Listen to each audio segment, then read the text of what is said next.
From role player to mastermind, one man's journey would reshape the NBA landscape forever. In 1997, he hit the shot that sealed an NBA championship. 25 years later, he's orchestrating one of basketball's greatest dynasties. 9 NBA championships, a record-breaking 73-win season, 4 titles as head coach. However, Steve Kerr's path to becoming basketball's greatest modern strategist began with unimaginable tragedy and unwavering resilience. To understand Steve Kerr's journey to basketball greatness, we have to start far from any basketball court, in the winding streets of Beirut, Lebanon, where he was born in 1965.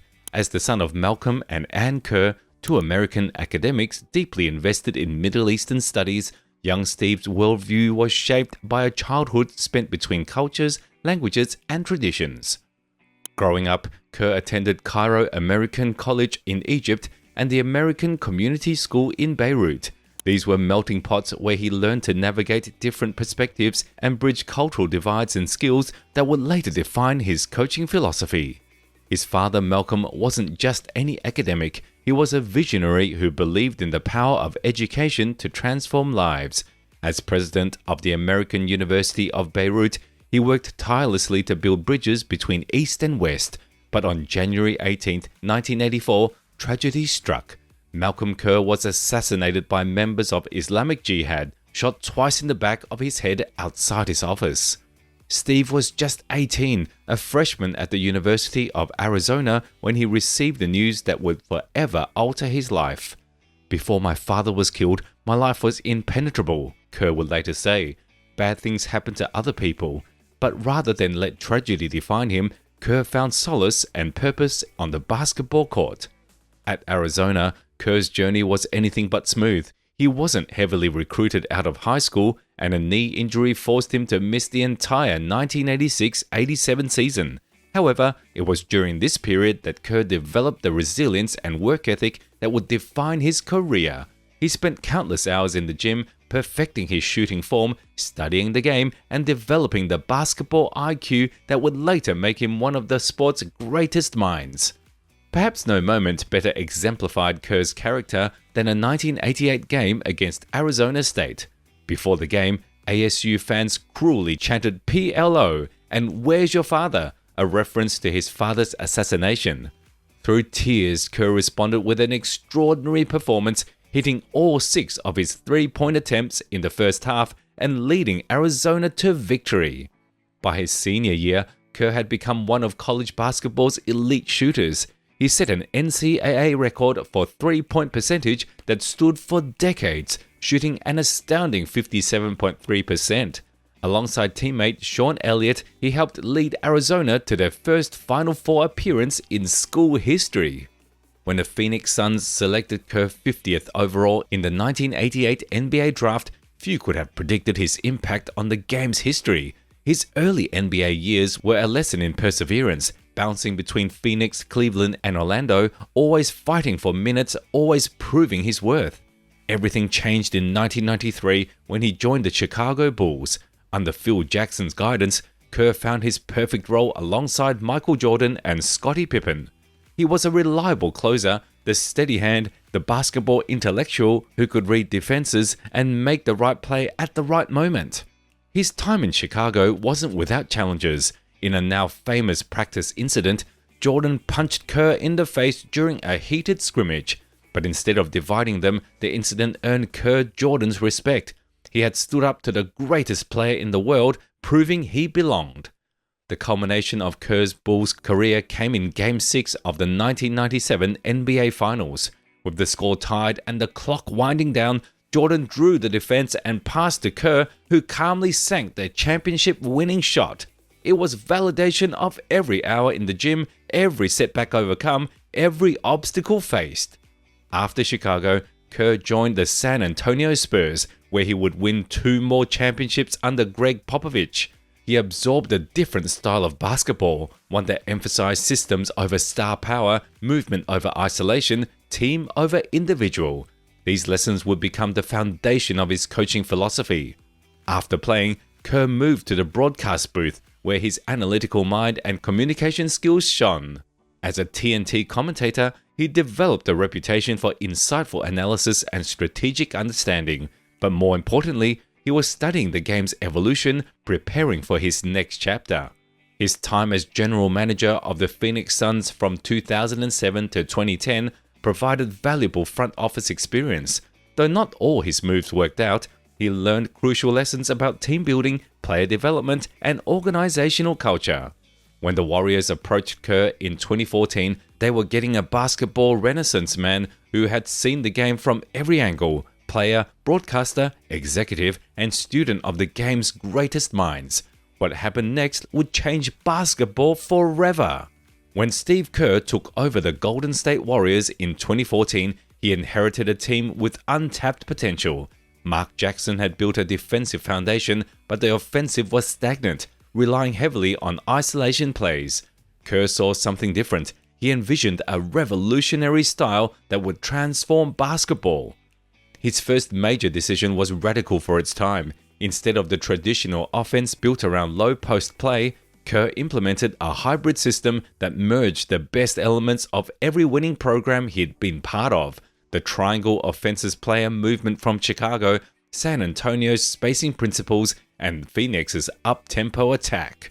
At the heart of this revolution were Stephen Curry and Klay Thompson, the Splash Brothers. Where others saw risk in their long-range shooting, Kerr saw an opportunity. He didn't just greenlight their three-point attempts, he designed an entire offense around the gravity they created on the court.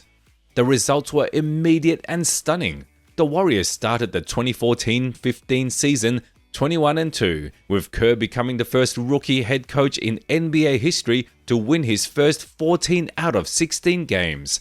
The Warriors led the league in both pace and defensive efficiency, a combination that seemed impossible. Then came Kerr's most innovative move, the death lineup. In a crucial moment during that 2015 NBA Finals against Cleveland, Kerr made the bold decision to go small, playing Draymond Green at center. This wasn't just a tactical adjustment, it was a basketball revolution. The lineup's combination of shooting, switching defense, and playmaking changed how teams would build rosters for years to come. That first season ended with a championship, the Warriors' first in 40 years. Kerr had turned a good team into a great one, improving their record by 16 games and helping Stephen Curry win his first MVP award. But he wasn't satisfied.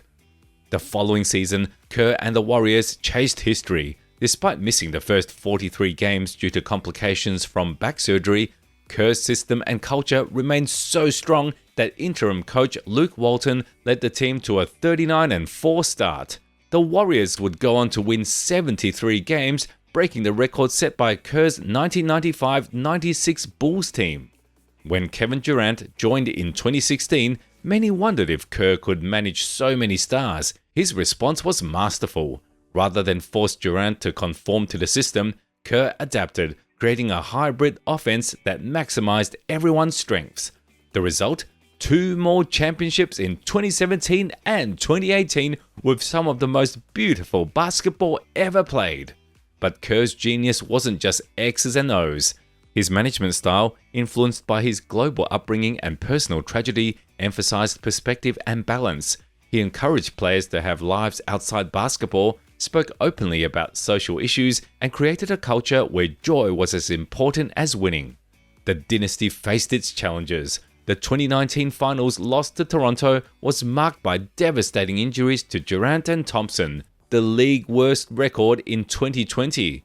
Critics wondered if the Warriors' era was over, but Kerr kept building and developing young talent while maintaining the culture that made them great. The 2022 championship proved Kerr's greatness. With a rebuilt roster blending veterans and young players, he adapted his system while maintaining its core principles. The Warriors were back, evolving and showing how a dynasty could reinvent itself. Today, Kerr's influence extends beyond championships. His emphasis on player development, demonstrated through the growth of Jordan Poole, Jonathan Kuminga, and others, shows his ability to build for both the present and future. His willingness to speak on social issues and promote player advocacy has helped redefine what it means to be a coach in the modern NBA.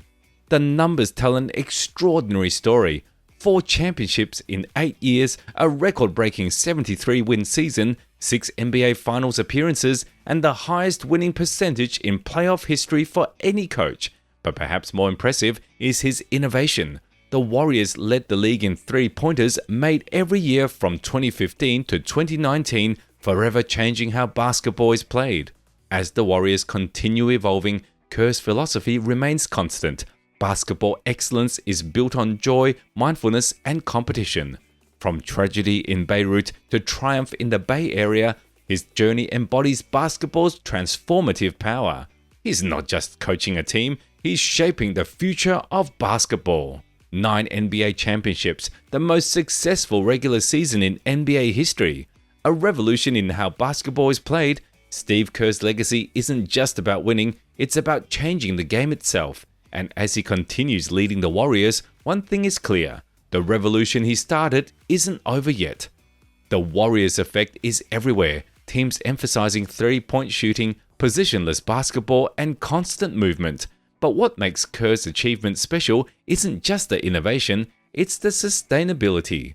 Through player changes, injuries, and evolving competition, the Warriors culture has endured. So, what do you think about Steve Kerr's remarkable journey? How has his influence changed the way you see basketball? Let us know in the comments below, and don't forget to subscribe for more amazing stories from the world of sports.